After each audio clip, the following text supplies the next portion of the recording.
to call Banu Mami. She's going to say about Skanda Mata today.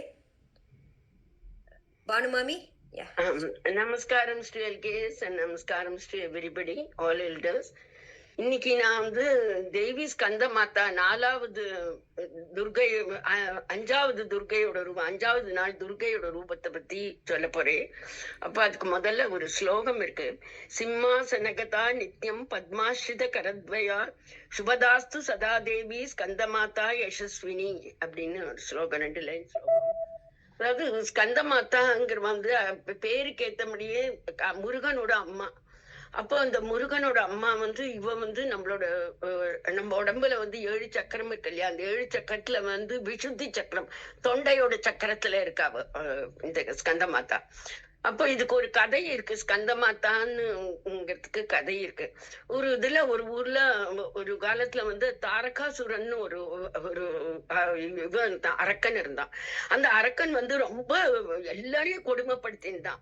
அப்போ கொடுமைப்படுத்தின போது அவன் நிறைய தபஸ் எல்லாம் பண்ணி பிரம்மாட்டேந்து ஒரு வரம் வாங்கியிருக்கான். அவனை சாகடிக்கிறதுங்கிறது ரொம்ப கஷ்டம்.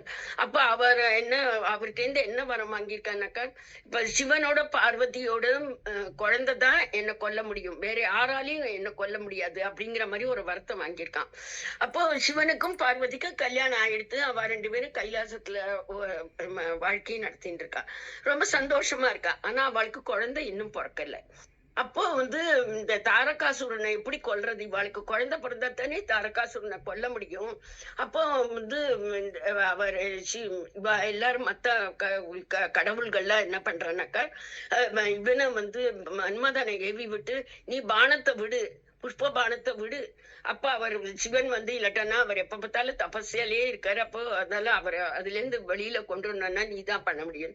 அப்ப பூ எடுத்து மன்மத பானம் அடிக்கிறான். அப்போ அடிச்சவொடனே அவருக்கு இதுல இருக்காரு, தபஸ்யால இருக்காரு. அவருக்கு ரொம்ப கோபம் அவர் சிவன் எப்போதுமே தபஸ்ல இருக்கிறவர் தான். அப்போ அவர் என்ன பண்றாருன்னா கோபத்துல கண்ணை திறக்கிறாரு. 3வது கண் நெற்றி கண்ணை திறந்து அப்படியே அடுத்த நிமிஷம் பஸ்மம் மன்மதன். அப்போ மன்மதன் இல்லைன்னாக்க இந்த உலகத்துல ஏது சிருஷ்டியே கிடையாது. மன்மதனாலதான் சிருஷ்டியே. அப்போ அவன் எரிஞ்சு சாம்பலா போயிடுறான். உடனே ரதி அவனோட பொண்டாட்டி சொல்றான், ஐயோ என்னோட மங்கல்யத்தை காப்பாத்துங்கோ, என்ன இப்படி பண்ணிட்டேன்னு நீங்க நாமளையானா அப்படி சொல்லிட்டு. அப்ப அவர் நல்லதுக்கு தானே உங்க மேல பானம் போட்டாரு அப்படிக்கோன்னு அப்ப அவர் மனசில் நினைச்சுக்கிறார், ஐயோ நம்ம பண்ணினது தப்பு அப்படின்னு. இருந்தாலும் நான் தபஸ்யால இருக்கிற போது என் தவத்தை கலைக்கிற மாதிரி அவன் வானத்தை போட்டதுனால அவன் அவனை உனக்கு வேண்டி நான் அவனை உயிரோட விடுறேன், திருப்பி ஜீவிதம் கொண்டு வரேன். ஆனா அவன் ஜீவிதம் உன் கண்ணுக்கு மட்டும்தான் அவன் எப்போதுமே தெரியுமா, ஒரு ரூபத்துல ஒரு மனுஷ ரூபத்துல ரூபத்துல தெரியும். இல்லாட்டா அவனுக்கு ரூபமே கிடையாது, அவனோட நிழல் தான் இருக்கும் இந்த பூமியில அப்படின்னு சொல்லி அவனுக்கு உயிர் பிச்சை கொடுக்குறார்.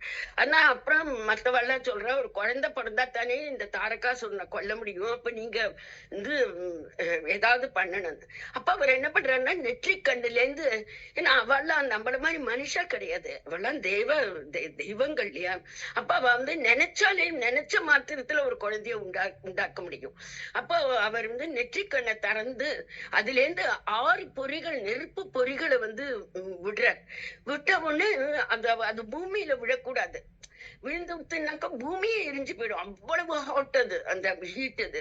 அப்போ அவர் என்ன பண்றாருனாக்கா அக்னி தேவன் ஒரு புறா ரூபத்துல வெள்ளப்புறா ரூபத்துல அந்த அவ்வளவு 6 பொறிகளையும் சாப்பிட்டு விடுறாரு.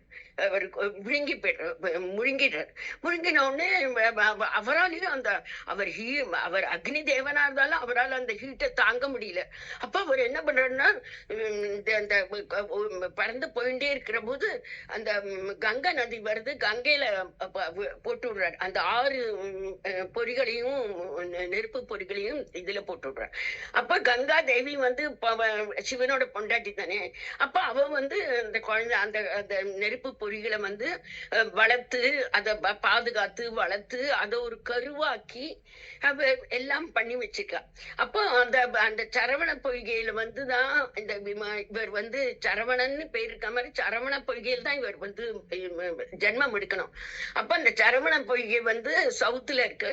அப்ப அந்த சரவண பொய்கையில வந்து தினமும் வந்து சப்தரிஷி மண்டலம்னு கேள்விப்பட்டிருக்கேன் இல்லையா? அப்ப 7 ரிஷிகள் இருப்பா. கொஸ்டின் மார்க் மாதிரி இருக்கும். அது இப்பவும் நமக்கு தெரியும் இதுல. அப்ப அந்த சப்தரிஷி மண்டலத்துல 6 ரிஷிகளோட பொண்டாட்டி தினமும் வந்து இந்த சரவண பொய்கையில வந்து குளிச்சுட்டு போவா. அப்ப குளிச்சுட்டு போறபோது என்ன பண்றாருனாக்கா, இத வந்து இந்த நெருப்பு பொறிகளை ஒரு கருவாக்கி 6 கருவாக்கி அந்த சரவண பொய்கையில விட்டு விடுறாங்க.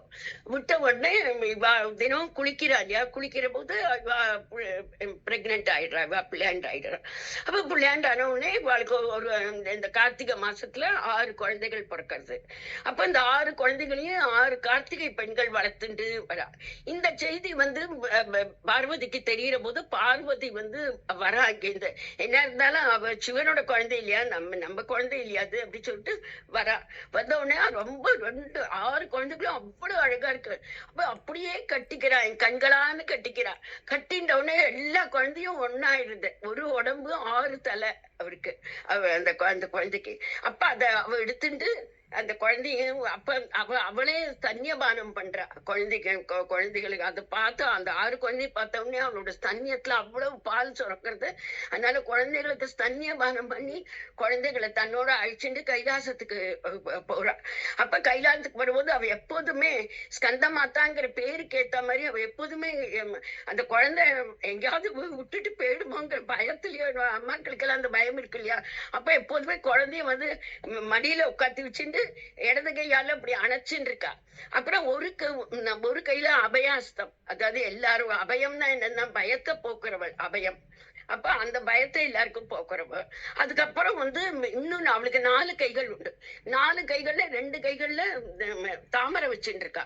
அப்புறம் அவளும் தாமரையில தான் உட்கார்ந்துட்டு இருக்கா. ஸ்கந்த மாதாங்க தாமரையில தான் உட்கார்ந்துட்டு இருக்கான். அதனால அவளுக்கு பத்மாசினிங்கிற பேரும் அவளுக்கு உண்டு. அதே மாதிரி நம்ம முருகனுக்கு வந்து காங்கேயன்னு ஒரு பேர் உண்டு. ஏன்னா காங்கேயன்னா கங்கையோட புத்திரன். ஏன்னா அவர் வந்து நெருப்பு பொறிகளை சீட விட்டுட்டார். அந்த சீடை வந்து நர்ச்சர் பண்ணி அதை ஒரு ஃபீட்டஸா பண்ணி அதுக்கப்புறம் தானே அவ அதை விடுறா. அந்த இதுல சரவண பொய்கையில விடுறா இல்லையா? அப்ப அதனால இப்ப நம்ம சொல்றோம் இல்லையா சரகேட்டிவ் மதர்னு, அந்த காலத்திலே இருந்திருக்கு அந்த சரகேட்டிவ் மதர்ங்கிறது. அப்ப அவ வந்து அவ்வளவு நர்ச்சர் பண்ணி எல்லாம் பண்ணி விட்டது அந்த குழந்தை பிறக்கிறது. அப்புறம் இந்த ஸ்கந்த மாதா எப்போதும். அதனால இவ்வளவு என்னைக்கு நம்ம யாரு பூஜை பண்றாளோ அவளுக்கு நிச்சயமா, யாருக்கு குழந்தை இல்லையோ அவளுக்கு நிச்சயமா குழந்தை பிறக்கும் இந்த ஸ்கந்த மாதாவை பூஜிச்சாக்க. அப்புறம் எப்போதுமே விசுத்தி சக்கரத்துல இருக்கா. அப்புறம் இன்னொன்னு சொல்லுவா, எப்படி இந்த 6 முகம், எப்படி முருகனுக்கு 6 முகம் ஆச்சுன்னா, அவர் 5 இல்லையா, நமசிவாயம் 5 சிவன். அப்ப இவ யாரு? இவ 6வது ஜாயின் ஆயிருக்கா இல்லையா? சிவனோட அர்த்தாங்கினியா ஆயிருக்கா இல்லையா? அவரோட அர்த்தாங்கினி இல்லையா இவ? அப்ப இவ ஜாயின் பண்ணதால இவ 6 தலையாயிடுது. அப்ப அதனால குழந்தைக்கும் 6 தலை. சிவனும் பார்வதியும் ஐக்கியமாய் பிறந்த குழந்தை இது. ஏன்னா அவர் தனியா அவரோட நெற்றிக்கண்ணுல இருந்து இது பண்ணாலும் பார்வதிக்கு நெற்றிக்கண் உண்டு. அப்ப அதனால அவ 2 பேரும் ஒரே உடம்பு தானே. அப்ப அதனால அவரோட நெற்றியில இருந்து வந்தாலும் அவளோட நெற்றியில இருந்து வந்தாலும் 2 ஒண்ணுதான். அப்ப அதனால அந்த குழந்தை வந்து 6 அது இவளோட 5, இவளோட ஒரு தலை சேர்ந்து 6 தலை குழந்தைக்கு அப்படி பறக்கிறது. இதுதான் ஸ்கந்த மாதாங்கிறது. இந்த இவ்வளவு என்னைக்கும் இது பண்ணினா யாருக்கு குழந்தையிலையோ அவளுக்கு நிச்சயம் குழந்தை பிராப்தி உண்டு. இத சொல்லி நான் முடிச்சுக்கிறேன். ஸ்கந்த மாதாக்கு நமஸ்காரம். பானுமாமி சூப்பரா இருந்தது, ஃபர்ஸ்ட் கிளாஸா இருந்தது. காங்கேயன் ஏன் பேர் வந்ததுங்கிறது எனக்கு தெரியாது, இன்னைக்கு தான் தெரிஞ்சுட்டேன் ஆக்சுவலா. ரொம்ப அழகா இருந்தது உங்களோட explanation. Thank you so much for coming and saying about Skanda Mata. Thank you மாமி. அப்புறம் ஒண்ணு சொல்றேன். நான் வந்து இப்போ நிறைய ஆடியன்ஸ் இருக்க மாட்டா.